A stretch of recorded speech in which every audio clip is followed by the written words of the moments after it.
पढ़ाई को छोड़ करके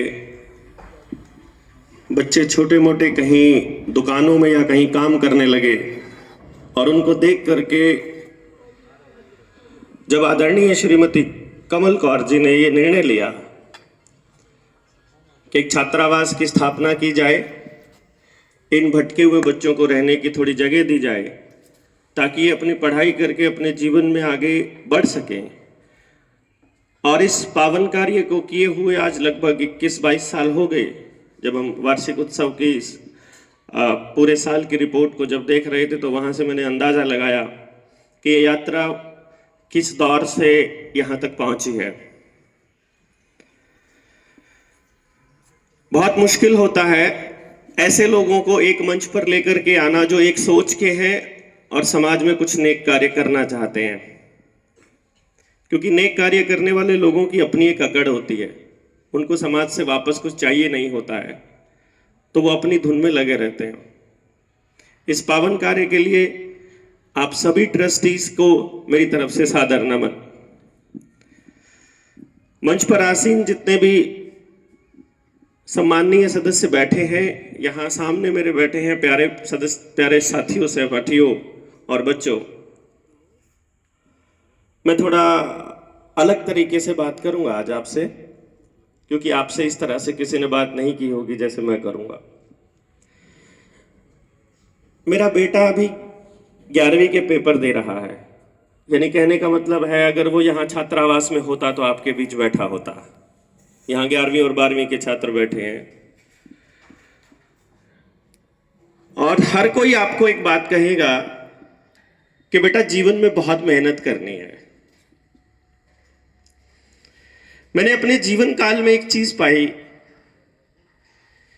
कि ये कहने वाला उसको हर इंसान मिलेगा, उसका पड़ोसी, उसके रिश्तेदार, उसका टीचर, उसका वार्डन, उसको बाहर कोई मिलता है कि बेटा मेहनत करो, अपना लक्ष्य निर्धारित करो और उस लक्ष्य की तरफ बढ़ चलो,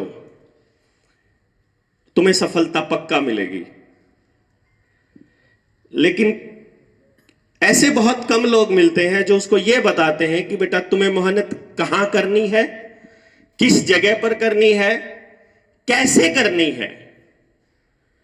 क्योंकि मेरा मानना यह है दुनिया में कोई भी दो बच्चे या दो इंसान या दो जीव एक जैसे नहीं है। जब दो जीव एक जैसे नहीं हो सकते तो उन दोनों जीवों की मेहनत एक जैसी कैसे हो सकती है, उनका लक्ष्य एक जैसा कैसे हो सकता है, उनका तरीका एक जैसा कैसे हो सकता है। फिर तो हर बच्चे के लिए टेलर मेड कोई ना कोई ऐसी विधि होनी चाहिए कि वो उस बच्चे को बताए। आज तक मैं जितना समझ पाया, हजारों बच्चे इस छात्रावास से बाहर गए होंगे, पढ़ के अपने जीवन में आए थे कुछ बनने के लिए और मेहनत करके वो निकले। उन हजारों छात्रों में से अगर गर्व करने लायक बच्चे ढूंढेंगे तो आप उनको अपनी उंगलियों पर गिन पाएंगे। गर्व करने लायक, मैं वो नौकरियां नहीं कह रहा हूं जो इत्तेफाक से मिलती हैं, और मैं बिल्कुल भी नेगेटिव बात नहीं कर रहा हूं, मैं सच्चाई बता रहा हूं, क्योंकि मेरे पास इससे आगे बढ़ने का एक स्टेप मुझे समझ में आया। आपकी स्थिति पर मैं कभी होता था तो मैं एक अजीब सी सिचुएशन में होता था कि मैं ऐसा क्यों हूं, मैं ऐसा क्यों करता हूं। मालूम है मैं क्या करता था? मैं ऐसा बच्चा था जो स्कूल में रोज पिटता था, रोज, और कभी गलती से स्कूल में नहीं पिटा तो घर आके पिटता था। और मैं अपने घर वालों को यह बोलता था, अपने टीचर्स को भी, कि मुझे लिख करके दे दीजिए मुझे क्या नहीं करना है, और वो मुझे लिस्ट बना के देते कि तुमने ये सब नहीं करना है, तो मैं कोई नया ऐसा काम करता जिस पे मैं फिर पिटता। मुझे समझ में नहीं आया कि मैं मतलब ऐसा कैसे कर सकता हूं यार। मैं नहीं चाहता मेरे घर वाले मुझसे नाराज हों, मैं नहीं चाहता मेरे टीचर्स मुझे पीटें, मैं उनकी नजरों में गंदा नहीं बनना चाहता, लेकिन फिर भी मेरे अंदर ऐसा क्या है जो मुझे वो सब करने के लिए मजबूर कर रहा है। इसके सवाल की खोज में मैं निकला जब मैं कॉलेज में था। 10 साल तक जब बच्चे अपनी जवानी, अपना टाइम घूमने फिरने में लगाता है, मैं कागजों में ऐसे कमरे में पूरा बिछा के रखता था। दुनिया में जितनी रिसर्च थी बच्चों को समझने की, दिमाग को समझने की, इंसान को समझने की, साइकोलॉजी हो चाहे कोई और तरीका हो, ढेरों, उस पर नहीं जाऊंगा, बहुत गहरा सा विषय है। 10 साल तक मैं इस मिशन पे लगा रहा कि मुझे ढूंढना है कि मैं ऐसा क्यों करता हूं। और जब मैं इसके निष्कर्ष पर पहुंचा तो मैंने पाया, मेरी जबान से एक ही बात निकली कि हे परमात्मा, हमारे माँ बाप से कितना बड़ा पाप हो रहा है, हमारे टीचर्स से कितना बड़ा पाप हो रहा है, हमारा समाज कितना गलत कर रहा है हमारे बच्चों के साथ। ये मुझे तब समझ में आया और मैंने तब एक निर्णय लिया, परमात्मा को मैंने ये कहा कि मैं अपने इस विद्या को समाज के लिए अर्पित करना चाहता हूं।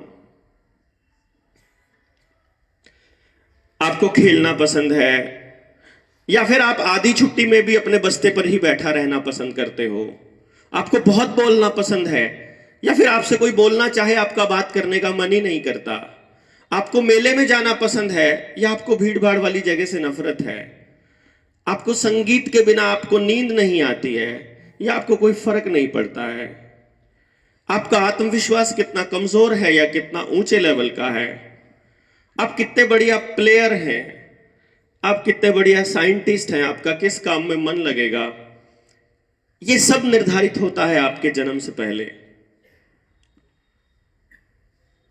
और आपको एक स्पेशल टैलेंट दे करके भेजा है परमात्मा ने, स्पेशल टैलेंट, ऐसा जो किसी और में नहीं है, लेकिन समाज के पास उसको बाहर निकालने का कोई तरीका नहीं था।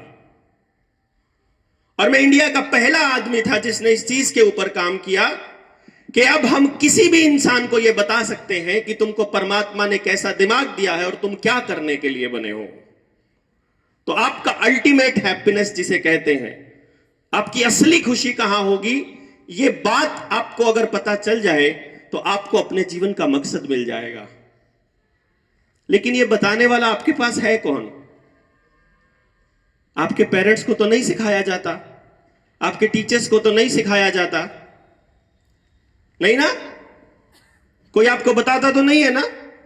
एक ही लाइन आती है ना कहनी, बेटा मेहनत करो, यू कैन डू बेटर, थोड़ा और जोर लगाओ, आप में पोटेंशियल है, ध्यान इधर मत लगाओ इधर लगाओ। लेकिन असल में एग्जैक्टली उसको बताने का कोई प्रोविजन हमारे यहां नहीं है। मैं करनाल से बिलोंग करता हूं। करनाल में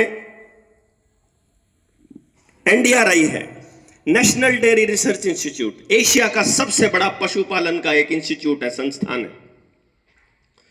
कोई मुझसे बता रहा था, आज से 10-11 साल पहले किसी ने मुझसे बात की तो मुझे वो कहा, ये इंडिया का सबसे बड़ा पशुपालन का संस्थान है सिखाने का।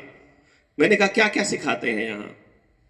यहां घोड़ा कैसे पालते हैं, बकरी कैसे पालते हैं, भैंस, गाय, मुर्गी, बिल्ली, कुत्ता, सूअर कैसे पालते हैं, ये सिखाया जाता है। मैंने पूछा इंसान का बच्चा कैसे पालना, इस पर कौन सा संस्थान है? पूरे देश के अंदर एक संस्थान नहीं है जो यह सिखाता हो, जो इस पर चर्चा करता हो कि इंसान का बच्चा कैसे पालना है। कहते हैं हम 84 लाख योनियों से घूम करके इस योनि में आते हैं, इस जीवन में आते हैं, मनुष्य के जीवन में। इस मनुष्य जीवन में जो परमात्मा का अवतार कहा जाता है जिस बच्चे को, वो बच्चा धीरे धीरे धीरे धीरे समाज के लिए कलंक कैसे बन जाता है, ये बात करने के लिए समाज के पास समय नहीं है। सरकारी स्कूल में टीचर लगा मैं, 7 नौकरियां करी मैंने सरकारी विभाग में। आखिरी नौकरी मैंने स्कूल टीचर की और 2012 में मैंने नौकरी छोड़ दी। मैं एक मिडिल क्लास फैमिली से बिलोंग करता हूं, बहुत ज्यादा जमीन भी नहीं है, बहुत पैसे भी नहीं थे, लेकिन मैंने एक चीज देखी कि नौकरी पे अगर रहा तो केवल अपनी तनख्वाह, अपनी गाड़ी, अपने बच्चे की शादी और अपना एक शहर में प्लॉट, इस पर ही काम कर पाऊंगा, समाज के लोगों में काम नहीं कर पाऊंगा। तो मैं समाज को बताया करता था कि आपका बच्चा पढ़ने के लिए नहीं बना है, मत इसके ऊपर समय व्यस्त करिए। इस पे समय वेस्ट करोगे, अगर व्यर्थ करोगे तो आखिर में तुम्हारा अपना रिश्ता भी टूटेगा। लेकिन क्या कहते थे लोग मालूम है? अरे नहीं डॉक्टर साहब, करता ही नहीं है ये। उस टाइम तो मैं डॉक्टर साहब नहीं था। मैं कहता कि इस बच्चे के पास ये टैलेंट है, इधर की तरफ इसको लेकर के जाइए। वो बोलते नहीं, पढ़ाई के बिना कुछ नहीं हो सकता। मैं पूछता पढ़ने से आपको मिलेगा क्या? देखो उल्टी तरह बात कर रहा हूं ना, सब बोलते हैं पढ़ो पढ़ो पढ़ो, लेकिन मैं वहीं आऊंगा। मैंने बोला पढ़ने से मिलेगा क्या?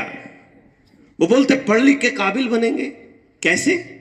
किसके काबिल? जो डिग्री आपको मिलेगी, जो डिग्री आपको मिलेगी, उस डिग्री का क्या काम है? केवल कहीं पर नौकरी करने के लिए अर्जी लगाने में ही तो काम आएगी ना, है ना? नौकर बनने के लिए तो काम आएगी ना।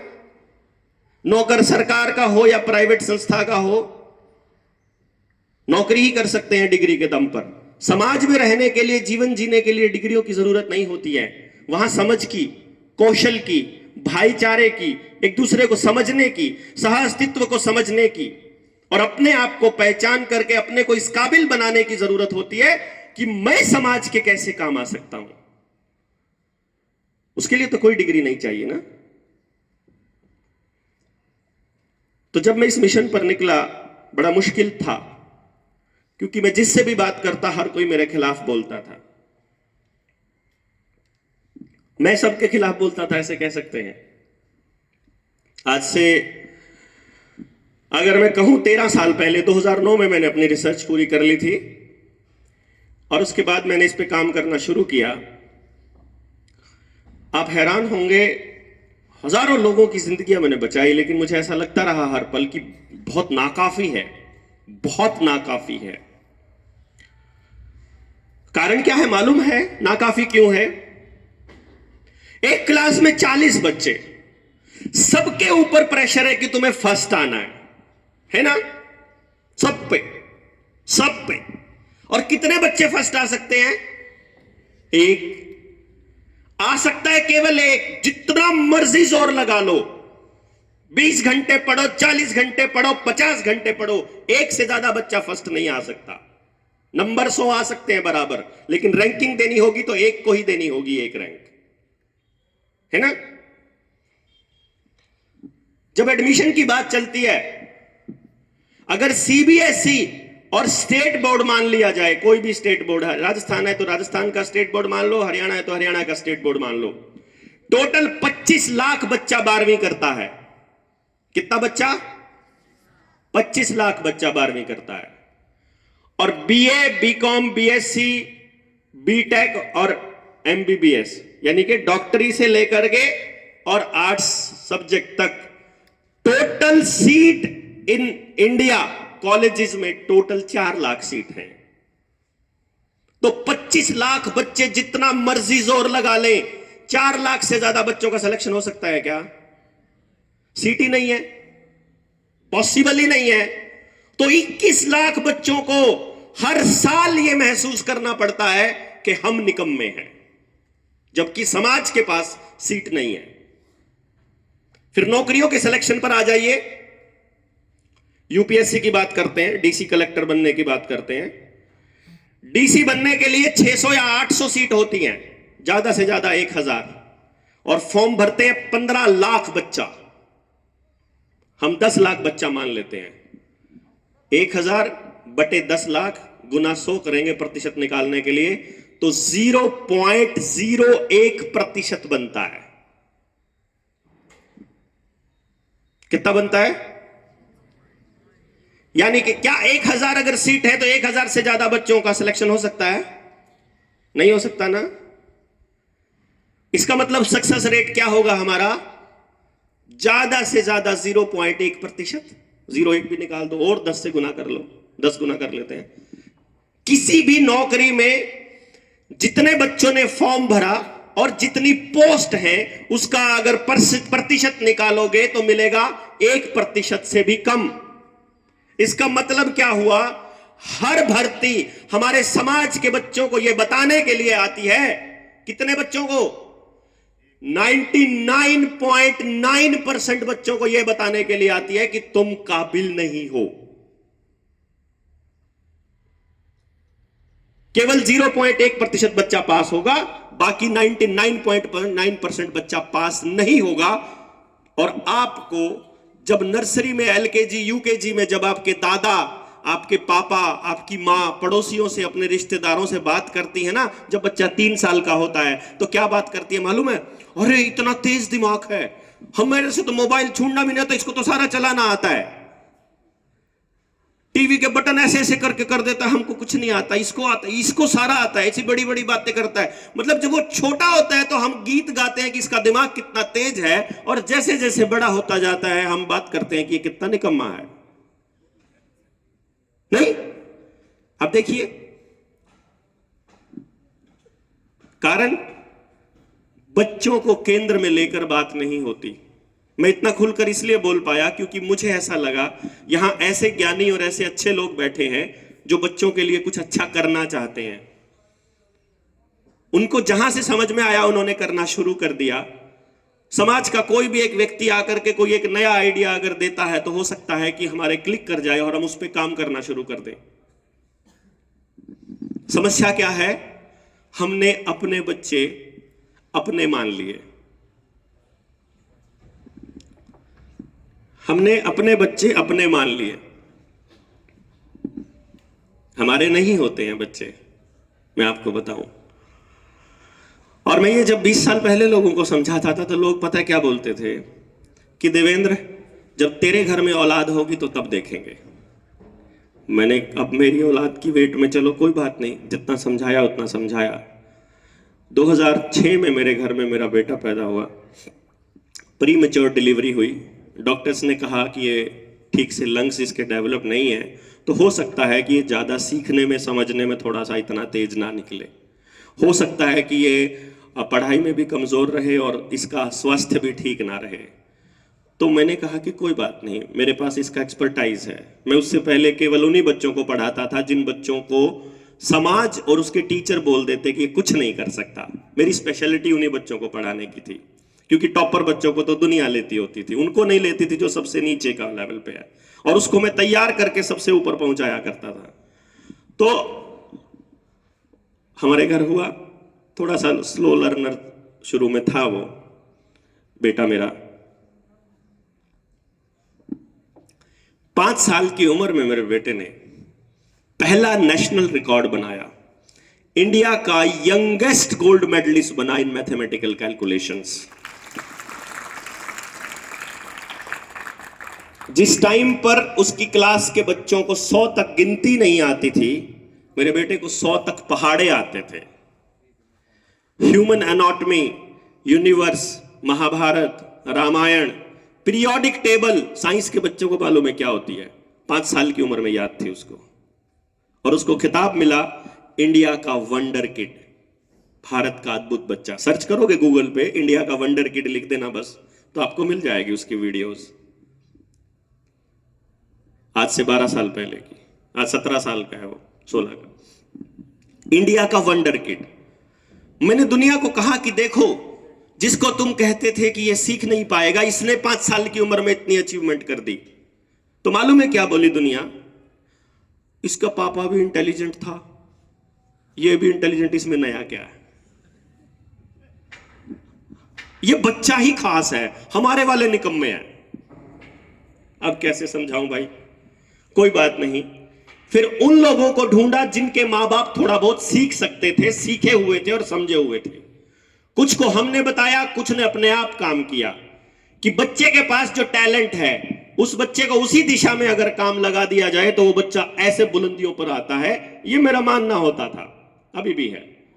तो उस वक्त आपको याद हो, 2012 की मैं ये बेटे की बता रहा था। फिर 2013 में आपने ध्यान दिया हो, कौटिल्य पंडित एक लड़का आया था गंजा सा, हमारे क्वांट से।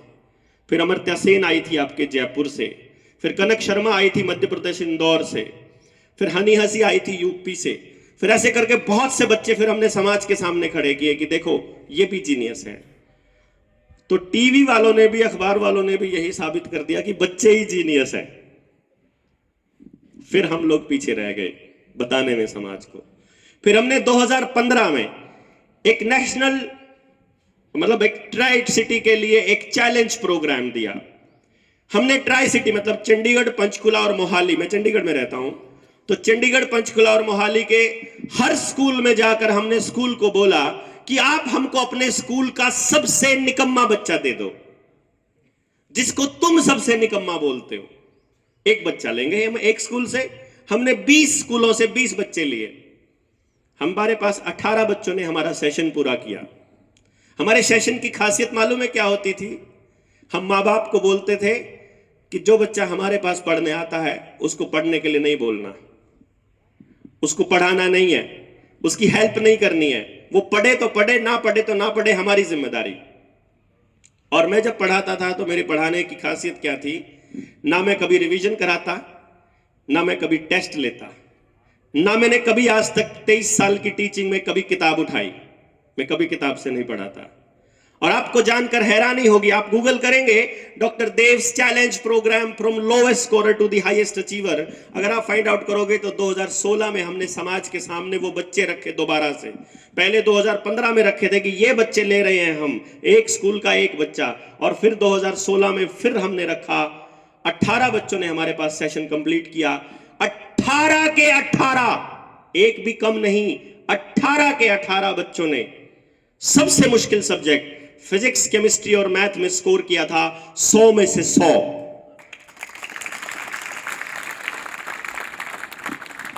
ये हमने चैलेंज प्रोग्राम दिया समाज को, फिर ये बताया दोबारा से कि ये सारे बच्चे अगर इस संसार के, इस भारत के अगर सारे बच्चे 100 में से 100 नंबर ले लेते हैं, तब आपके पास उनके लिए बैठाने की जगह कहां है? केवल वही 1%। सरकारी नौकरी 1% से भी कम, प्राइवेट नौकरी 2 या 3%। यानी कि पूरी पॉपुलेशन में से जितना बच्चा 12वीं ग्रेजुएशन करके पास आउट होता है, मात्र 4% बच्चों के लिए समाज के पास जगह है। बाकी का 96% जिंदगी भर उसके ऊपर यह ठप्पा लगा दिया जाता है कि तुम काबिल नहीं हो, तुमसे पेपर पास नहीं हुआ, जबकि हो ही नहीं सकता था। और बड़ी हैरानी होगी आपको यह जानकर कि जो भी बच्चा पेपर पास करके किसी भी नौकरी को ज्वाइन कर लेता है, वो उस नौकरी के लिए बना ही नहीं होता। इसीलिए आज टीचर्स अपने बच्चे को कभी नहीं कहते कि तू बड़ा होकर टीचर बनना। बीएसएफ के हमारे फौजी साहब थे, इसी हॉस्टल से गए हुए जब आए थे अभी, वो फौजी अपने बच्चे को कभी नहीं कहेगा कि तू बड़ा होकर फौजी बनना। नहीं ना फौजी साहब? वो आईएएस अपने बच्चे को यह सोचता है कि ये कुछ और करे, ये वाला काम अच्छा नहीं है। और बड़ी हैरानी की बात होगी, क्योंकि मैंने बहुत गहराई से रिसर्च की है, 10 साल अपनी जिंदगी के इसमें लगाए हैं। आपको जानकर खुशी होगी या दुख होगा, पता नहीं क्या होगा, लेकिन 99% लोग अपने उस काम से खुश नहीं है जो वो कर रहे हैं। और जब कोई व्यक्ति अपने काम में खुश नहीं होगा, मुझे पूरा यकीन है वो समाज में खुशी नहीं दे पाएगा। इसीलिए हमारे समाज में कलह बढ़ते जा रहे हैं, नशा बढ़ता जा रहा है, लड़ाइयां बढ़ती जा रही हैं, परिवार टूटते जा रहे हैं, रोजगार खत्म होते रहे हैं, क्वालिटी ऑफ लाइफ खत्म हो रही है, और हम सब कुछ कंपनियों के हवाले करते जा रहे हैं। आने वाले समाज के लिए, आने वाले बच्चों के लिए एक बहुत परीक्षा का समय होगा। आपके बीच आकर के मैंने ये बात इसलिए कही है कि मुझे उम्मीद है अगली पीढ़ी से कि शायद वो कुछ अपने गांव को संभाल ले, क्योंकि गांव बर्बाद हो रहे हैं बच्चों। गांव में आपको गांव में शिक्षा नहीं दी जाएगी, पढ़ाई का इंतजाम केवल शहर के स्कूलों में किया जाएगा। इसीलिए आपको अपना गांव छोड़कर आना पड़ेगा। जब आप अपनी तैयारियों में अपनी जिंदगी के 25-30 साल व्यर्थ कर चुके होंगे, तब 99.9% बच्चों को यह पता लगेगा कि हम तो इस काबिल थे ही नहीं, और वापस जाकर उनसे काम भी नहीं संभलेगा। फिर वो छोटा या बड़ा किसी कंपनी के लिए काम ढूंढता है, और फिर वो अपनी जिंदगी की उस जद्दोजहद में खो जाता है, कि जिंदगी भर अपने बच्चों को रोजी रोटी, और फिर कहता है हम नहीं पढ़ पाए तुम पढ़ लो, फिर अपने बच्चों को फिर ऐसे बोलता है। इसलिए हमने एक मिशन शुरू किया। मैंने 2016 में जब ये चैलेंज प्रोग्राम दिया तो मेरे दिमाग में एक बात आई कि मैं केवल अमीरों के लिए काम कर रहा हूं। उसका कारण क्या था कि जब मैंने पढ़ाना छोड़ा, मेरी अपॉइंटमेंट की वेटिंग 2 साल थी। आज अगर कोई नाम लिखवाता है तो 2 साल बाद अपॉइंटमेंट मिलती थी, और मेरी अपॉइंटमेंट की फीस थी 1.25 लाख रुपए, और बच्चे को पढ़ाने की 3 महीने की फीस थी 5 लाख रुपया। अब ये 5 लाख रुपया और 1.25 लाख नॉर्मल आदमी तो नहीं दे पाएगा, है ना? तो इसलिए फिर हमने एक मिशन लिया कि मैं पढ़ाना ही छोड़ दूंगा और अपनी इस विद्या का लाभ देना शुरू करूंगा समाज को। कैसे? कि जो लोग शिक्षा के क्षेत्र में काम कर रहे हैं, यदि वो चाहें, अगर उनको ठीक लगता है, मेरे पास एक ऐसा साइंस है जो यहां बैठे हुए हर बच्चे को उसकी जिंदगी का मकसद बता सकता है, जो आपको अपनी जिंदगी के उस रास्ते पर लगा सकता है, जो आपको अपनी खुशी बता सकता है, जो आने वाली पीढ़ी को बता सकता है। तो गांव के यदि हर बच्चे का टैलेंट पहले से ही पता लगा दिया जाए, स्कूल में जाते वक्त ही उसको पता लग जाए कि ये बच्चा इस काम के लिए कुदरत ने बनाया है, और उसकी ट्रेनिंग का, उसको तैयार करने का, उसको खिलने का मौका दिया जाए और उसको गांव में ही तैयार किया जाए, तो खेती और जमीन के साथ मिला करके हम लोग उसके खाने, उसके पढ़ाई, उसकी रोजगार, उसका इंतजाम उसके गांव के ही 10 किलोमीटर के दायरे में कर सकते हैं। और 100%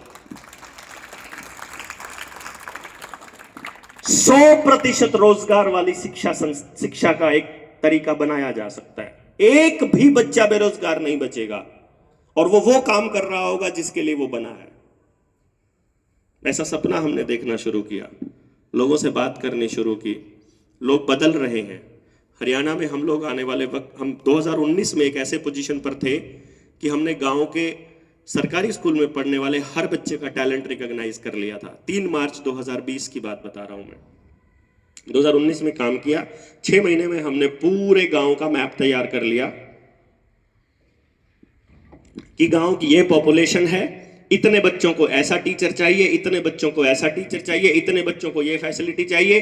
तो अब कोई भी बच्चे के माँ बाप नहीं करेंगे, अब पूरा गांव मिलकर करेगा, क्योंकि बच्चे पूरे गांव के होते हैं। मेरा ऐसा मानना है, जब किसी बच्चे को तैयार करने में उसके माँ बाप अपना व्यक्तिगत स्वार्थ ढूंढने लगे और उसे खुद अपना पैसा खर्च करके उसको तैयार करने लगे, तो तैयार होने के बाद वो बच्चा वापस कभी भी समाज के लिए कुछ नहीं करता। आज वो साथी हमारा बीएसएफ में नौकरी करते हुए यहां पता है क्यों आया है? क्योंकि ये समाज का बनाया हुआ प्रांगण है। समाज ने उसके ऊपर टाइम लगाया, समाज ने उसको मदद किया, तो आज वो समाज के बच्चों को देने के लिए वो अपनी तनख्वाह, अगर आप कहोगे कि 12 में से 1 महीने की तनख्वाह देनी है इस हॉस्टल में, तो वो दे देगा, क्योंकि उसको ये फीलिंग है कि समाज ने मेरे लिए जोर लगाया। लेकिन यदि उस बच्चे को यह फीलिंग होगी कि सारा काम मैंने किया था, मेरे बाप ने ही सारा पैसा खर्च किया था, तो बड़ा होकर कलेक्टर भी बन जाएगा तो कभी अपने गांव के लिए कुछ नहीं कर पाएगा। कोई मुख्यमंत्री आज तक अपने गांव को नहीं संभाल पाया, कोई कलेक्टर अपने गांव में जाकर कोई काम नहीं किया, किसी मास्टर ने अपने गांव में कोई काम नहीं किया, क्योंकि उनको यह फीलिंग ही नहीं है कि हमको तैयार करने का काम गांव ने किया था। तो अब एक समय मुझे ऐसा लगता है, ऐसा आया हुआ है कि हम अपने समाज के, अगर अपने पुरखों की, अगर हम महाराजा सूरजमल की थाती को देखें, अगर शिवाजी की थाती को देखें, महाराणा प्रताप की थाती को देखें, अगर उनके इतिहास को समझें, तो उस इतिहास से हम बहुत निचले स्तर पर आ गए हैं। राजस्थान फिर भी बचा हुआ है, राजस्थान में आज भी पगड़ी बची है, आज भी उनकी मतलब प्रथा आज भी बची है, वही खान पान थोड़ा बचा है गाँव में। लेकिन बाकी का भारत अगर देखें, साउथ को छोड़ दें, अगर मिडिल भारत, मध्य भारत तक, तो लगभग चीजें खत्म होती जा रही हैं। आधुनिकता की दौड़ में हम अपने बच्चों को झोंकते जा रहे हैं, बर्बाद करते जा रहे हैं। और मेरा यह मानना है कि अगर कोई बच्चा किसी संस्थान में फेल होता है तो बच्चा फेल नहीं होता है, सिस्टम फेल होता है, उसका समाज फेल होता है, उसके माँ बाप फेल होते हैं, उसका टीचर फेल होता है, बच्चा फेल नहीं हो सकता, क्योंकि बच्चे को परमात्मा ने 100% बनाकर भेजा है। आपके साथ समस्या क्या है कि आपको अपने भाव बताने नहीं आते, आपको कोई बताने वाला नहीं है कि तुम्हें काम कैसे करना है। अभी तक सिर्फ ऐसा ही लगता है समाज में कि पढ़ लो पढ़ लो पढ़ लो पढ़ लो, है ना। मैं आपको थोड़ी बात बताऊं, थोड़ा सा बढ़ा करके, जब थोड़ा अपने बेटे के बारे में, मैंने अपने जीवन में अपने बच्चे को कभी पढ़ने के लिए नहीं कहा,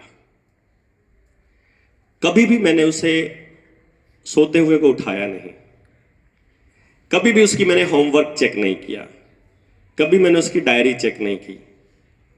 और मालूम है, हर क्लास में, हर सब्जेक्ट में उसके 100 में से 100 नंबर आते हैं। 7 साल की उम्र में,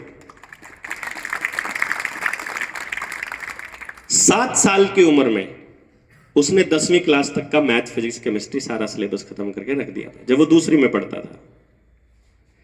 आज वो 11वीं में है, लगभग 2500 किताबें पढ़ चुका है।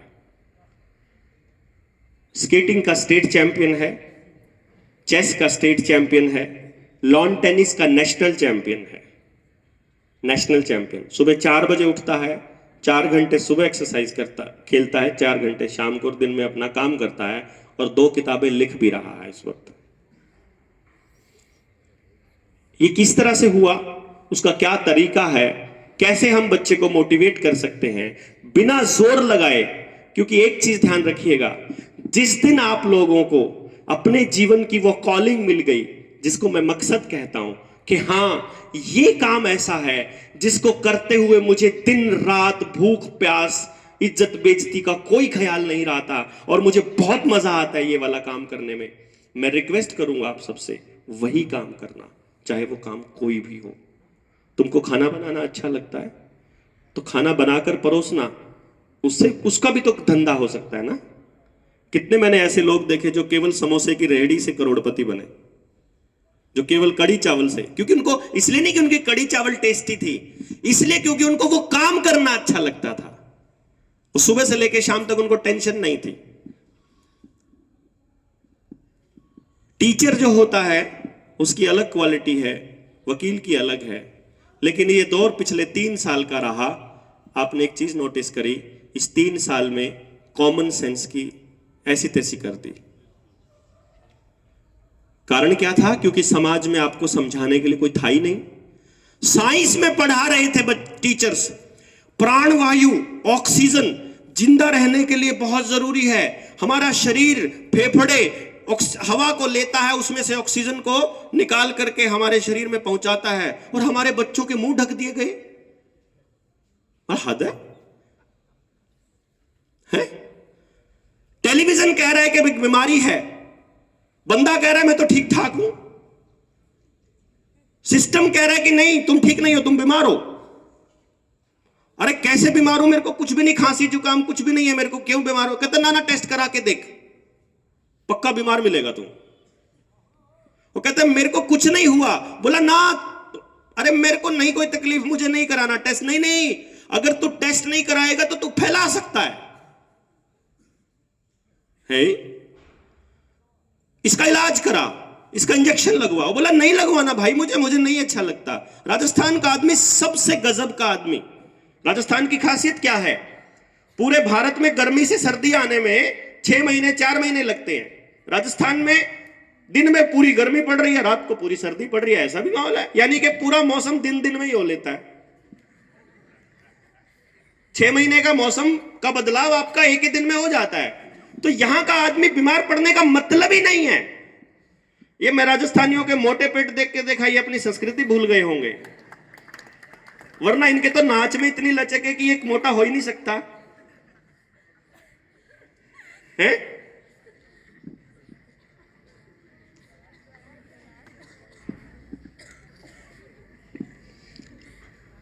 अब आप लोगों को भी उन लोगों ने ऐसे इंजेक्शंस दे दिए कि अब आपके आसपास लोग बीमार पड़ने शुरू हो गए। किसी ने यह नहीं कहा, सरकार के आदमी ने, कि आप बीमार नहीं पड़ोगे इस इंजेक्शन के बाद। उन्होंने ये कहा अगर नहीं लगवाओगे तो राशन नहीं मिलेगा। रेल में नहीं चढ़ने देंगे, बस में नहीं चढ़ने देंगे, तनख्वाह नहीं देंगे, हाजिरी नहीं लगने देंगे, पेपर नहीं देने देंगे, फॉर्म नहीं भरने देंगे, पेंशन नहीं मिलेगी, बाकी सब कारण गिनाए। उन्होंने कहा बीमार हो सकता हूं, क्या कहता वो उसका हमको नहीं पता। कारण क्योंकि वकील भी केवल पैसे के लिए बने थे, मास्टर भी केवल पैसे के लिए बने थे, कलेक्टर भी पैसे के लिए बने थे, नेता भी पैसे के लिए बने थे। जीवन जीने के लिए और समाज के लिए कोई कुछ बन ही नहीं रहा। आप लोगों से उम्मीद है, जहां तक ये विचार जाए कि बच्चों, और आपसे उम्मीद है जितने बड़े गण यहां बैठे हैं, जितने समाज के लोग बैठे हैं, कि आप लोग समाज में एक ऐसी परंपरा शुरू कीजिए कि समाज तैयार करे समाज के बच्चों को, और फिर बच्चे बड़ा होकर समाज के लिए करना शुरू करें। यही एकमात्र रास्ता है।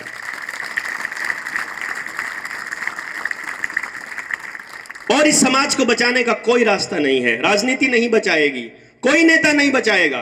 कोई नेता नहीं आया आपके यहां, मेरे यहां भी नहीं आया। मैं पहला आदमी था जो गिरफ्तार हुआ इस बात के ऊपर कि तुम गोली मारो, तुम गिरफ्तार करो, तुम जेल भेजो, लेकिन मैं अपना मुंह नहीं ढकूंगा, क्योंकि मुझे पता है तुम फ्रॉड कर रहे हो। मुझे मालूम है तुम बीमारी के इंजेक्शन के नाम पर लोगों को मौत दे रहे हो। 3 दिन जेल में रहकर आया, बाहर आकर हमने अपने स्कूल खुलवाए, लठ लेके खुलवाए। आने दो किसी नेता को, आने दो किसी डीसी को, टंगड़ियां तोड़ देंगे गांव में घुस गया तो। डॉक्टर नहीं घुसते थे वो लगाने वाले, कोई वो घर घर दस्तक, सब फेल कर दिया हमने। उसके बाद फिर पंजाब ने खोल दिया, फिर पश्चिमी उत्तर प्रदेश ने खोल दिया, फिर बाद में तो उन्होंने कहा कि चलो अब तो यार ये लोग खुल गए। सुना होगा ना देवेंद्र बल्हारा, सर्च करना तुम। मैं पूरे षड्यंत्र को बता रहा हूं, ऊपर से नीचे तक। आपकी जमीनें पूरी की पूरी बर्बाद होने वाली हैं। हर किसान को कर्जे में रखा हुआ। मैं अभी उधर था, थोड़ा पीछे की तरफ में, गुजरात बॉर्डर पे, वहां बैठा मैं किसानों से बात कर रहा था एक गांव के अंदर। कल ही की बात है, रात की। वो बता रहे एजेंट्स ने क्या किया उनके साथ कि 5 लाख रुपए का लोन सैंक्शन हो गया बैंक से, किसान को केवल 50,000 मिला और 4.5 लाख खा गए। जब नोटिस आया तो पता चला कि इतना लोन हमारी जमीन पे ले लिया। 60,000 रुपए में 7-7 एकड़ जमीन को बैंक नीलाम करने वाला है। अगर गांव अपनी व्यवस्था को नहीं संभाल पाया, अपने बच्चों को, अगर अगली पीढ़ी को नहीं संभाल पाया, तो आपके बच्चों के हाथ में ये जो मोबाइल दे रखा है ना, ये उनको बर्बाद करके छोड़ेगा। वो लड़का कृष्ण मुंड, उसने बोला ये मोबाइल बहुत खतरनाक चीज है, लेकिन वो उसको ये नहीं बता पाया क्योंकि अभी उसको साइंटिफिक स्टडी नहीं की खतरनाक क्यों है। मैं बताता हूं आपको खतरनाक क्यों है। 1948 में इन्होंने एक रिसर्च किया था। किसने? अमेरिका के नाम से एक रिसर्च है जिसका नाम है माइंड कंट्रोल यूनिट। एक स्क्रीन होगी, एक पीछे ट्यूब होगी। पहले जो टेलीविजन आते थे बड़े बड़े, वो खिड़की वाले, वो जो यूनिट है, स्क्रीन जो है, वो स्क्रीन के ऊपर, स्क्रीन को बोला जाता है माइंड कंट्रोल यूनिट। इसका इफेक्ट बताता हूं अभी थोड़ी देर में। एक सिंपल सी बात बताओ, अपना एक दोस्त दिमाग में लो, अपना एक दोस्त लो दिमाग में। ले लिया? ले लिया? अपना भाई लो इधर, जिसका नहीं है वो भी मान लो मेरा भाई है, छोटा या बड़ा आपकी मर्जी। दिमाग में ले लिया? दोनों सामने खड़े हैं एक दूसरे के, सोच लिया? आपके भाई ने आपके दोस्त को, आपके भाई के हाथ में एक हथियार है, मैं नहीं बताऊंगा क्या है। आपके भाई ने आपके दोस्त को वो हथियार मारा। अब मैंने इतना ही बोला बस, खाली है। अब मुझे बताओ किस किसने उसके हाथ में डंडा सोचा था? था कोई जिसने डंडा सोचा हो? हाथ खड़ा करके बताओ, बताओ बताओ। अरे पूरा हाथ खड़ा करो, शर्माने की जरूरत नहीं। किस किसने डंडा सोचा था? इतने सारे लोगों ने डंडा सोचा। किसी ने बंदूक भी सोची थी? किस किसने तलवार सोची थी? किस किसने फरसा सोचा था? था कोई फरसे वाला? मतलब हथियार अपनी मर्जी से सोच सकते ना। भाई छोटा था बड़ा था, अपनी मर्जी से सोच सकते हो। मारने के बाद खून किस किस को आया था? किस किसी ने सोचा कि खून निकला है? कोई जिस कि जब मारा तो खून निकला थे। टांग टूट गई, ऐसा भी सोचा किसी ने? सिर में किस किसने मारा? हाँ, देखो हाथ खड़े करें। मेरा कहने का मतलब क्या है, सबने सेम चीज नहीं सोची ना, नहीं ना। मैंने एक बात बताई आपके पास पूरी स्वतंत्रता थी कि आप कैसे सोच सकते हो। अब मैं यही चीज सामने फिल्म के अंदर दिखा देता हूं कि भाई कौन सा है, कौन से दोस्त को मार रहा है। दोस्त सबके अलग थे, भाई सबका अलग था, लेकिन यहां अगर मैं दिखा देता हूं कि किसने किसको किस हथियार से मारा, उससे अलग कभी सोच पाओगे? कभी भी नहीं सोच पाओगे उससे अलग। तो आपके दिमाग को केवल एक केंद्र में लाने के लिए स्क्रीन लाई गई थी। सिनेमा का यही रोल था, टेलीविजन का यही रोल था, लैपटॉप कंप्यूटर का यही रोल था, फिल्मों का, नाटकों का और इस मोबाइल का यही रोल था। हमको सिखाया गया जब मैं छोटा था कि सिनेमा समाज का आईना होता है। मैं समय ज्यादा तो नहीं ले रहा हूं, बस 2 मिनट में करता हूं। सॉरी, मैं भूल गया, बस ये लाइन खत्म करके फिर मैं करता हूं। सॉरी। सिनेमा समाज का आईना होता है, लेकिन असल में समाज सिनेमा का आईना होता है। वृद्धाश्रम पहले सिनेमा में आए, बाद में समाज में आए। गे और लेस्बियन कल्चर पहले सिनेमा में आया, फिर समाज में आया। चोरी डकैती के रास्ते पहले सिनेमा में आया, बाद में समाज में आया। इसलिए सिनेमा आपके अगली औलादों को पूरी तरह से ब्रेन वॉश करने के लिए इस्तेमाल की तरह आ रहा है, और उसका नाम ही है माइंड कंट्रोल यूनिट। और उसमें 4 लाइनें करके मैं खत्म करूंगा। मोबाइल के अंदर 4000, 3000, 2000 ऐसा करके स्क्रीन में कलर्स होते हैं। कलर ब्लाइंडनेस का एक टेस्ट होता है, जिसने सरकारी नौकरी के लिए मेडिकल करवाया हो उसको मालूम है कलर ब्लाइंडनेस क्या होता है। कलर के अंदर कलर छुपे होते हैं जो आपके माइंड को प्रोग्राम करते हैं। और एक जब आप किसी स्क्रीन को देखते हो तो डोपामिन रिलीज होता है दिमाग से। डोपामिन का काम है आपको खुशी देना। तो जब आप रोते हो, जब आप फिजिकल एक्सरसाइज करते हो, जब आप किसी की भलाई का काम करते हो, जब आपको अंदर से अच्छा महसूस होता है तो डोपामिन निकलता है। अच्छा, जब भी अच्छा काम करोगे। मोबाइल में जब आप लगते हो और गेम खेलते हो और जीतते हो तो डोपामिन रिलीज होता है। लेकिन होता क्या है, थोड़े टाइम के बाद, अगर मान लो पहले बच्चा बोलता है अपनी मां को कि मम्मा मुझे 15 मिनट के लिए दे दो, तो अगली बार बोलेगा मम्मा 5 मिनट और, है ना। आपको भी लगेगा कि मैं थोड़ी देर और पढ़ लेती हूँ, थोड़ी देर और कर लेता हूं, है ना, कि थोड़ी देर और देख लेता हूं। एक सीरीज बस ये वाला एपिसोड देख के फिर बंद करूंगा, फिर लगता अगला और कर लेता हूं। बस 50,000 का स्कोर बना के गेम खेलना बंद कर दूंगा, लेकिन नहीं, चल 60,000 बना लेता हूं। होता है ना ऐसा। इसके बाद एक टाइम आएगा जब आप मोबाइल को पूरा दिन देख सकोगे, लेकिन आपका डोपामिन रिलीज नहीं होगा। वो टाइम होगा जिससे अगला स्टेप होगा कि आप अव्वल दर्जे के नशेड़ी बनने वाले हो। मुद्रा पोर्ट पर अभी 27,000 करोड़ रुपए की ड्रग्स पकड़ी गई थी। समाज का तबका सारा चुप बैठा है, क्योंकि वो ये नहीं समझ पा रहे वो ड्रग्स गुजरात से होकर के राजस्थान भी आएगी। राजस्थान में, आपके जिले में और आपके शहर में भी और आपके घर में भी आने वाली है। नहीं बोलेंगे तो, क्योंकि आपके बच्चों के लिए ड्रग्स का नया कानून बन रहा है आने वाले वक्त में कि 10 ग्राम तक की ड्रग्स आप जेब में लेके घूम सकते हो। हाँ, तो आपके अगली संतानों को पूरी तरह से नशेड़ी बनाने के लिए, क्योंकि उनकी जमीनें हथियानी है गांव की, पूरा इंतजाम किया हुआ है सभी सरकारों ने। कोई नहीं है उसके अंदर कोई अच्छा बुरा का, छोड़ दीजिए कौन सी सरकार है। हमारे हरियाणा में बीजेपी की सरकार है, वो भी यही कर रही है। आपके यहाँ कांग्रेस की, वो भी यही कर रही है। दिल्ली में आम आदमी पार्टी की, वो भी यही कर रही है। वहां ममता बनर्जी भी वही कर रही है, उद्धव ठाकरे भी वही कर रहा है, फडणवीस भी यही, सब यही कर रहे हैं। किसान की जमीन कर्जा दे करके और आपके घरों पे कर्जा, ट्रैक्टर पे कर्जा, सब पे दे करके सबको पूरी तरह से लपेटने का खेल चल रहा है। अब आपको बचाना है आपके बच्चे। आप कैसे बचाएंगे? एक ही रास्ता है, अपने बच्चों को समाज के लिए तैयार किया जाए, समाज मिलकर तैयार करे। मेरे पास जो टेक्नोलॉजी है, अगर आप समाज के लोग अगर तैयार होते हैं और आप अपने गांव को इकट्ठा करते हैं, तैयार करते हैं, गांव के लिए मेरी टाइम, ट्रेनिंग, टेक्नोलॉजी सब कुछ फ्री ऑफ कॉस्ट है। एक सिंगल पैसा नहीं लेना मैंने।